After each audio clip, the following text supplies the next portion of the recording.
Você já se perguntou quem controla todo o nosso dinheiro? Eu vou focar nos Estados Unidos nesse vídeo, apenas porque eles são a moeda de reserva mundial. Mas tudo neste vídeo afeta a todos nós, porque os bancos centrais de todo o mundo estão fazendo a mesma coisa. Dito isso, vamos começar.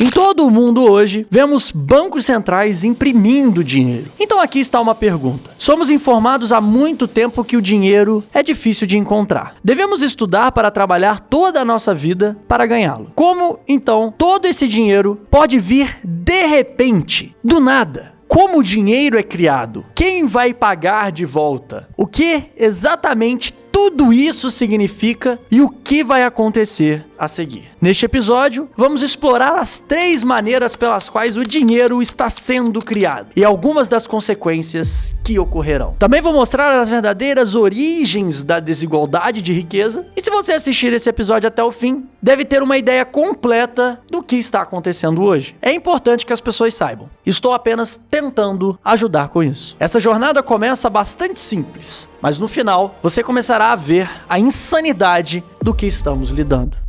A primeira forma de dinheiro é aquela criada pelo governo. Na prática, é terceirizado para o Banco Central Royal Mint, por exemplo, que é o produtor oficial de toda a moeda do Reino Unido, mas controlado pelo governo. O dinheiro físico vem em 2 formas: dinheiro de papel ou moedas. Esse dinheiro físico é uma pequena fração da economia e em muitas economias esse dinheiro representa apenas cerca de 3 a 8%. Esse dinheiro físico é criado para cumprir as obrigações dos bancos privados. Quando você vai a um caixa eletrônico e tenta sacar dinheiro, os bancos precisam se certificar de que tem dinheiro suficiente para cumprir essas obrigações. Então vamos pegar uma nota de $10, por exemplo. Custa aproximadamente 3 cents para imprimir essa nota. Isso significa um lucro de aproximadamente $9,97 para criar uma nota de $10. Esses $9,97 agora podem ser adicionados à receita tributária do governo, e esse lucro é chamado de senhoriagem. Então, se o governo lucra com a impressão de moedas, por que os governos não imprimem sempre dinheiro físico? A principal razão pela qual os governos não criam a maior parte do dinheiro são os políticos. Se o político pudesse criar dinheiro à vontade, haveria um enorme conflito de interesse. Haveria um desejo enorme de continuar imprimindo, cumprir promessas de campanha ou financiar guerras. Isso, em teoria,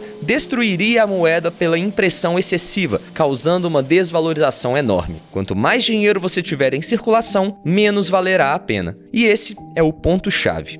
Por exemplo, se ocorre uma inflação elevada e o americano médio tem $1 milhão, mas esse $1 milhão só compra uma maçã, quanto vale $1 milhão? A perda de poder de compra do dinheiro ao longo do tempo é chamada de inflação. E quando a inflação sai do controle, o dinheiro se torna inútil. Alguns exemplos recentes de inflação descontrolada incluem Argentina e Venezuela. Nesta animação, você pode ver graficamente o quão rápido a inflação pode fugir do controle. E você não vê isso chegando. E à medida que a taxa de inflação sobe, as pessoas rapidamente perdem a fé na moeda. Por exemplo, recentemente eu fiz um vídeo mostrando que é mais barato se limpar com notas de bolívar venezuelano do que se limpar com papel higiênico. O dinheiro é uma medida de valor que é altamente elástica e pode mudar dependendo de quanto existe. Por milhares de anos, o ouro foi a medida de valor. O ouro era como uma âncora física, mantendo a oferta de dinheiro sob controle e a responsabilidade do governo, ou seja, a quantidade de dólar emitido deveria ser equivalente à quantidade de ouro em reservas. Em 1971, o presidente Richard Nixon anunciou que os Estados Unidos não converteriam mais dólares em ouro a um valor fixo. Desde então, o dinheiro, a régua de medição de valor, tornou-se elástica. Como o dólar americano é considerado uma moeda de reserva, a decisão de Nixon mudou o mundo. Em tudo isso, você ainda pode notar que, apesar de os políticos supostamente não serem capazes de influenciar a criação de dinheiro, isso está acontecendo de qualquer maneira. Isso pode causar problemas, como veremos mais adiante no episódio. Então, para recapitular, o governo cria formas físicas de dinheiro, como notas e moedas. Apenas cerca de 3 a 8% do dinheiro é feito dessa forma. Senhoriagem é a renda desse dinheiro físico. Essa renda é um benefício tanto para o governo quanto para o contribuinte. Reduz a dívida do governo e reduz a carga sobre o contribuinte individual. A razão pela qual os governos não criam mais desse dinheiro é por causa do risco de inflação das decisões dos políticos. Vamos passar para o número 2, bancos privados e dinheiro baseado em dívida. A grande quantidade de dinheiro hoje é feita pelo setor bancário privado. Na maioria das economias desenvolvidas, cerca de 97% de toda a oferta monetária é criada digitalmente pelos bancos e, portanto, a maior parte do dinheiro do mundo é privatizada. Os bancos inventaram o dinheiro digital quando conseguiram persuadir os legisladores depois de muitas corridas bancárias iniciais. Uma corrida bancária é um evento em que os depositantes tentam sacar o seu dinheiro de uma só vez, mas os bancos não têm. A partir desses eventos, os bancos argumentaram que deveriam ser legalmente autorizados a criar mais depósitos do que realmente existem com base em dívidas. E foi assim que os governos terceirizaram a criação do dinheiro digital. A ideia de usar dívida como dinheiro começa muito antes disso.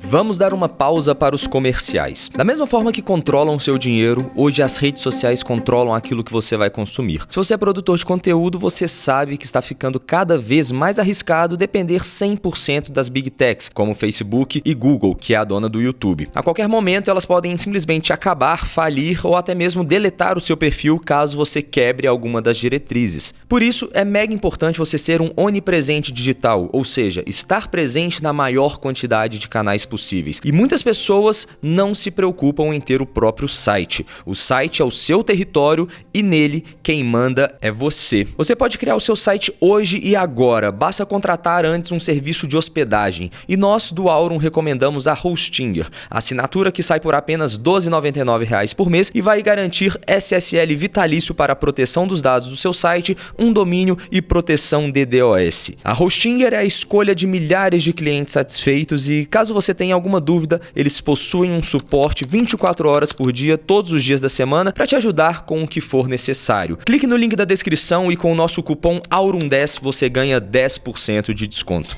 E agora podemos voltar para o conteúdo. Inovadores ingleses prepararam o terreno para os bancos se tornarem os criadores de dinheiro em todo o mundo. Em 1704, o parlamento inglês aprovou a Lei das Notas Promissórias. Dê uma olhada em sua tela. O que você está vendo é uma nota promissória. Nesse caso, é uma promessa por escrito dizendo que você devolverá os $20 emprestados de acordo com a lei.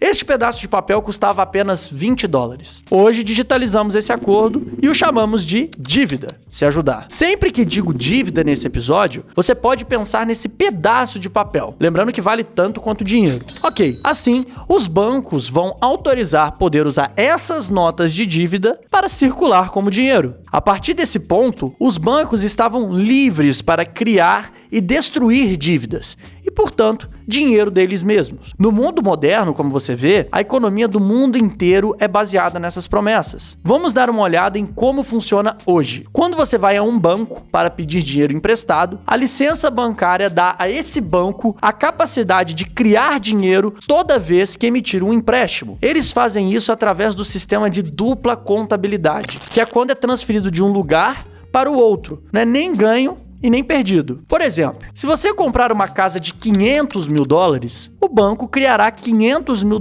em sua conta e você terá uma dívida de $500 mil. Essa é a promessa de pagá-lo de volta com juros. Essa dívida de $500 mil pode entrar no sistema econômico mais amplo porque quando você compra a casa, o proprietário dessa casa pode usar essa nova dívida criada pelo banco que recebeu de você para comprar outras coisas na economia. Isso significa que, em nosso sistema atual, se queremos ter mais crescimento, precisamos de mais dívidas. O ponto-chave aqui é que a dívida é, na verdade, dinheiro apenas de um ponto de vista diferente. Para o credor, é um ativo de dinheiro e para o devedor, é um passivo de dívida. Parece um pouco complicado, mas tudo que você precisa saber é que quando um banco emite um empréstimo, não é a poupança de outra pessoa, não é o dinheiro que o banco tinha, é essencialmente dinheiro novo que eles criam. Eles simplesmente o digitam em um computador e aparece como uma representação digital do dinheiro do governo com o qual você pode gastar. O beneficiário desse dinheiro novinho em folha é, na verdade, o banco, porque eles cobram juros sobre esse dinheiro e assim eles lucram. Mais tarde, quando você paga esse empréstimo, a dívida desaparece e o dinheiro também desaparece, mas o lucro do banco com juros permanece. O mercado imobiliário é a maior ferramenta para criar dinheiro digital. Isso ocorre porque os bancos decidiram que é a forma mais segura e lucrativa de criar dívida, porque se você não puder pagar o empréstimo, os bancos podem simplesmente tomar a sua casa. Nos países desenvolvidos, grandes quantias de dinheiro são apoiadas pelo mercado hipotecário. Na Austrália, tornou-se particularmente ruim. Por décadas, os bancos abandonaram o investimento na economia mais ampla e mudaram seu foco para investimentos em habitação. Isso elevou o preço das moradias à medida que as pessoas se endividam mais para comprar casas que, de outra forma, não poderiam pagar. Mas os bancos ganham mais dinheiro. Este ciclo, ao longo de muitas décadas, causou uma das maiores bolhas imobiliárias do planeta. Ok, mas e os depósitos? Quando você deposita dinheiro em um banco, você não é mais o proprietário legal desse dinheiro. Os bancos são. Eles mantêm 10% de seus depósitos em reserva e podem emprestar 90% desse dinheiro para outra pessoa. E essa outra pessoa pode depositar esse dinheiro em outro banco e esse banco pode emprestar 90% e assim por diante. Isso é conhecido como sistema de reserva fracionária. Se eles dizem que vamos transferir para sua conta, está errado, porque nenhum dinheiro é transferido. Porque o que chamamos de depósito é simplesmente o registro do banco de sua dívida com o público. Agora, ele também deve dinheiro a você e o registro do dinheiro que deve a você é o que você acha que está recebendo como dinheiro. E isso é tudo. Quando tudo estiver dito e feito, um depósito inicial de $100 com um requisito de reserva de 10% pode levar a $1.000 em circulação total de dinheiro. Bem, pelo menos era assim que funcionava até 26 de março de 2020. Agora, há um compulsório de 0%. De acordo com o Federal Reserve, abre aspas, esta ação eliminou os requisitos de reserva para todas as instituições depositárias. Fecha aspas. Assim, os bancos podem agora criar quantidades infinitas de dinheiro sem reservas. E não para por aí. Quando os bancos retêm seu depósito, eles podem, junto com os hedge funds, jogar com ele por meio de investimentos em instrumentos financeiros, como derivativos e títulos. Eles fazem isso para obter retornos superiores. Na maioria das vezes, esses instrumentos são basicamente apenas apostas sobre se o preço de um ativo aumentará ou diminuirá. Mas quando levado ao extremo, pode ficar ridículo. Essas classes malucas de instrumentos financeiros foram o que derrubou o mercado imobiliário e gerou a subsequente crise global em 2008. Mas o problema hoje é que os bancos estão jogando com os derivativos, às vezes empilhando uns sobre os outros com alavancagem, multiplicando fatores que ninguém realmente sabe quanto de dinheiro está envolvido nesse jogo. Algumas estimativas colocam o mercado de derivativos em mais de $1 quatrilhão, mais de 10 vezes a economia global. Nos booms, todos assumem dívidas que são emprestadas de um banco e gastam em coisas que normalmente não poderiam pagar.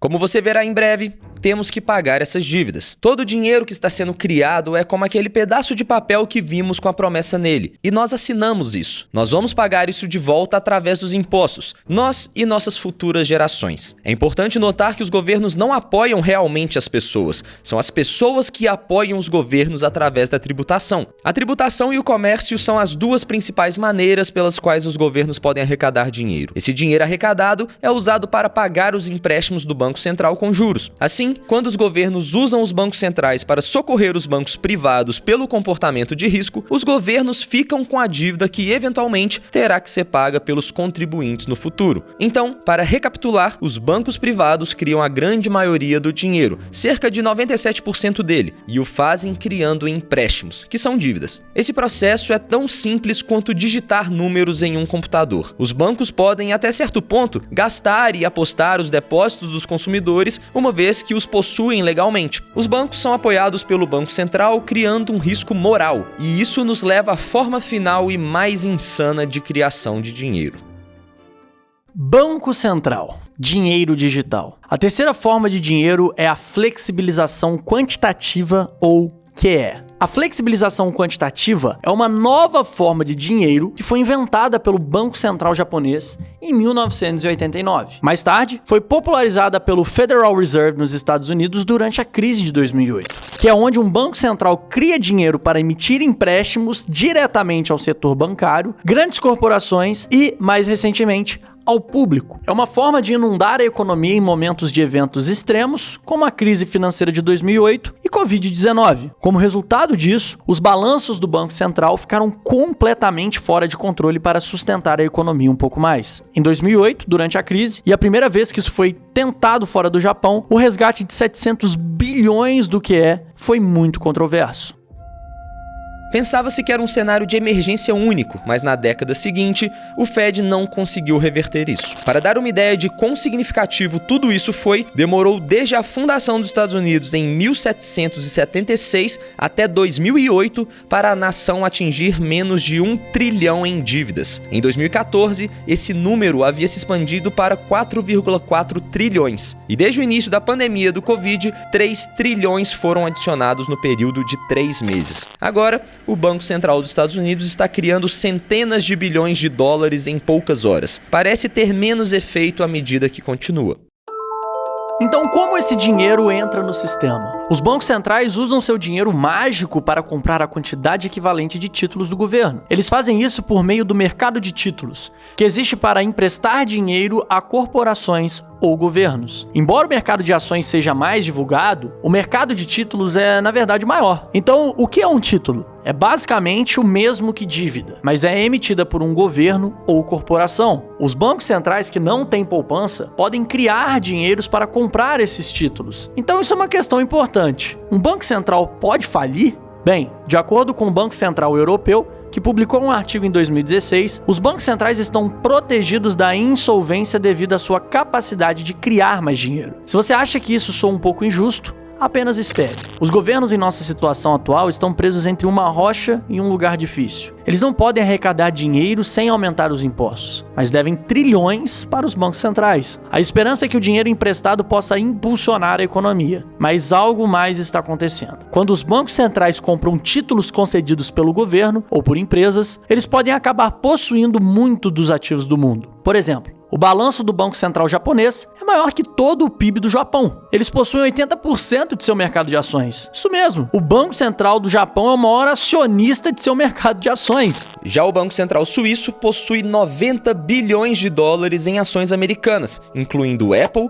Microsoft, Google e Amazon. Quando eu ouvi isso pela primeira vez há alguns anos, eu simplesmente não conseguia acreditar que era legal. Esses bancos centrais estão criando dinheiro do nada e não podem falir, mas ainda estão comprando ativos reais. Até mesmo uma criança consegue ver que tem algo errado aqui. Acontece que criar dinheiro do nada e comprar coisas tem algumas consequências. Esses tipos de intervenção do Banco Central removem o mercado de ações da realidade. Ao longo do século XX, o mercado de ações costumava refletir a economia, mas recentemente isso ficou completamente fora de controle. O mercado de ações dos Estados Unidos tornou-se quase 2 vezes maior do que o PIB de todo o país, o que literalmente não faz sentido. A intervenção do Banco Central é a principal razão pela qual, em 20 de abril de 2013, 30 milhões de pessoas ficaram desempregadas nos Estados Unidos, mas o mercado de ações teve o seu melhor mês desde 1987. O Banco Central imprimiu trilhões, deu a bancos e fundos de hedge com juros quase 0%. Esse dinheiro foi direto para o mercado de ações, enquanto a economia real quase não recebeu a ajuda. Anteriormente, discutimos que a impressão de dinheiro leva à inflação, então por que ainda não a vimos?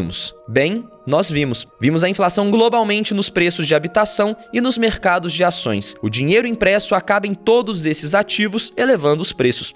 Assim, as poucas pessoas que possuem grandes quantidades de ação acabam ridiculamente ricas enquanto não há crescimento na economia real. Os ricos ficam mais ricos e os pobres ficam mais pobres. Muitas pessoas podem sentir e ver a desigualdade de riqueza, mas não têm ideia de onde ela está vindo. Os primeiros destinatários desse dinheiro recém-impresso desfrutam de padrões de vida mais altos às custas dos destinatários posteriores desse dinheiro quando a inflação já se estabeleceu. Este fenômeno é conhecido como o efeito Cantillon.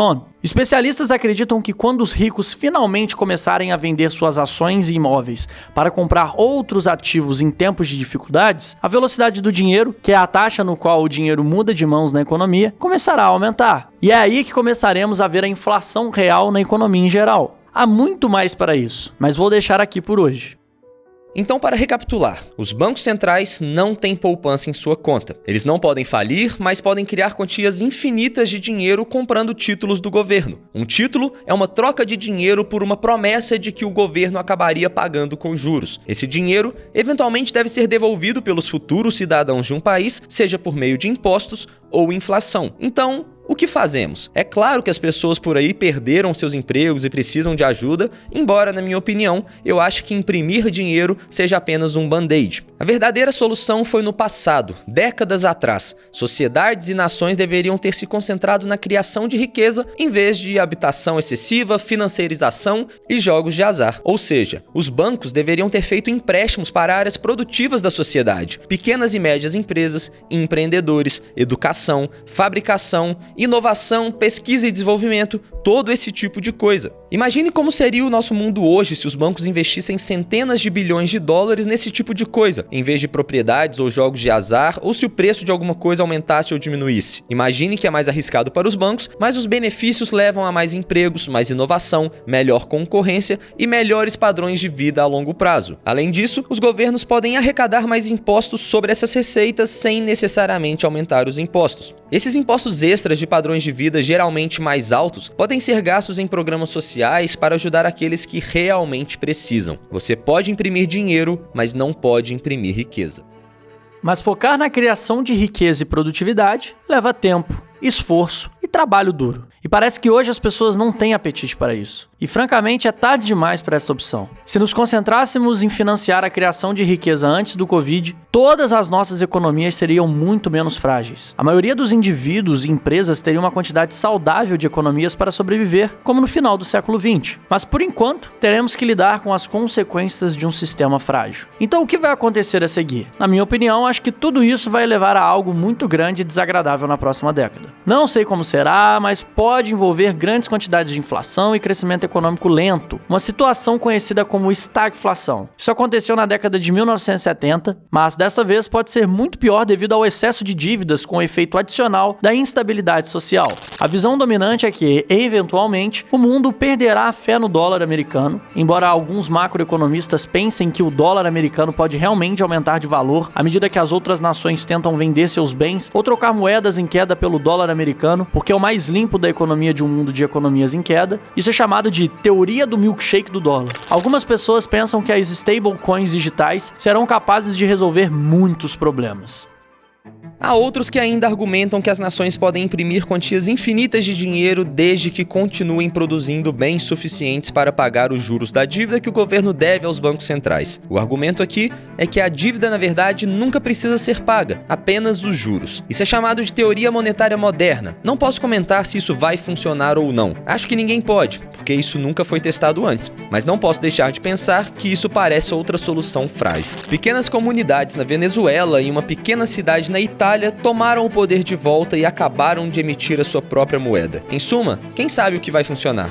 Eu não faço ideia. Pelo lado positivo, todos os eventos que estão por vir podem gerar uma reforma maciça. Das piores circunstâncias surgem as melhores inovações. Então, o que o indivíduo pode fazer? Obviamente não vamos dar aconselhamento financeiro aqui, mas pode valer a pena pensar em converter parte do dinheiro em outros ativos que não sejam baseados em dívidas como forma de seguro. Se você é mais velho, pode estar pensando em ouro, já que nenhum banco central pode imprimir ouro. Bancos privados também não. As últimas pessoas na Terra que você consideraria positivas estão vendo potencial no ouro e estão chamando isso de dinheiro de último recurso.